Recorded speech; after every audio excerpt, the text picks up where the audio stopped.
નીલકંઠ પ્રાકૃતિક ફાર્મ, નાના મંજિયાસર, તાલુકો બગસરા, જિલ્લો અમરેલી. જય ગૌ. આ આપણે મરસી અને જે કોઈ વસ્તુમાં વાયરસ લાગતો હોય એ વાયરસ ન લાગે એને માટે અમે આ બનાવ્યું છે. 7 કિલો આદું લીધું છે અને એની અંદર 7 કિલો દેશી ગોળ નાખ્યો છે અને એ બંનેના મિશ્રણને 90 દિવસ સુધી આની અંદર અમે એરટાઈટ પેક કરી દીધું છે.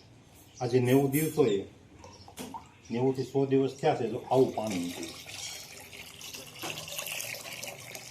અને ખાસ એ કરવાનું છે કે આની અંદર કોઈ જાતનું પાણીનો ઉમેરો નથી કરવાનો, માત્ર ને માત્ર ગોળ અને આદુ, અને આદુને આ રીતે ખમણી નાખવાનું એટલે જેથી કરીને તાત્કાલિક બની જાય. જો આદુને ખમણી અને ગોળ નાખીએ તો આમાં અને 90 દિવસે બની ગયું છે. અને હવે આને એક પંપની અંદર જ્યારે મરસીમાં વાયરસ લાગવાની ભીતિ લાગતી હોય ત્યારે માત્ર 50 ml નાખીને છંટકાવ કરવો. એની સાથે તમે જૈવ રસાયણ કડવા કે ખાટા કે ગળા પણ ઉપયોગ કરી શકો. અને આનો ખૂબ સારો રિઝલ્ટ છે અને અમે ગયા વર્ષે આનો ઉપયોગ કર્યો છે અને જેથી કરીને અમને ફાયદો થયો અને આ બનાવ્યું છે. એટલે ખાસ ખેડૂત મિત્રો વાયરસ માટે બીજી દોડાદોડી નહીં કરતા આ કરજો અને આની અંદર રિઝલ્ટ આવશે. જય ગૌ માતા.